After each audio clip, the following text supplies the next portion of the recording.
అభివృద్ధి చెందిన పట్టణాలు ఒక్క రోజులో అయినవి కావన్నారు జస్టిస్ బి చంద్రకుమార్. రైతుకు భూమి తల్లికి ఉన్న అనుబంధం విడదీయరానిదన్నారు. భూములు కోల్పోయిన రైతులకు తగిన నష్టపరిహారం ఇచ్చి ఆదుకోవాలని సూచించారు. అభివృద్ధి పేరుతో రైతుల నుంచి భూములు తీసుకోవడాన్ని జస్టిస్ బి చంద్రకుమార్ తప్పుపట్టారు. ఆంధ్రప్రదేశ్ అభివృద్ధి వికేంద్రీకరణ చర్చ వేదిక ఆధ్వర్యంలో విజయవాడలో జరిగిన బలవంతపు భూసేకరణ చట్టపరమైన అంశాలపై ఆయన మాట్లాడారు.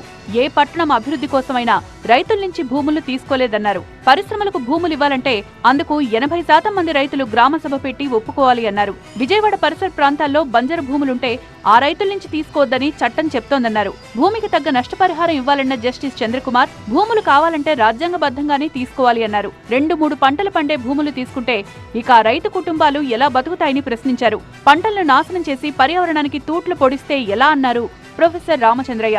చట్టాలకు తూట్లు పొడిచేలా వ్యవహరించకూడదన్నారు. అమరావతి కోసం ఏ స్థాయిలోనూ ఈ విధంగా భూములు తీసుకున్న దాఖలా లేదన్నారు సిపిఎం నేత వెంకటరెడ్డి. సాధ్యమైనంత వరకు భూములను అభివృద్ధి చేసి రైతులకు ఇవ్వాలి అన్నారు. రైతులను ఆదుకోవాల్సిన బాధ్యత కూడా ప్రభుత్వాందే అన్నారు.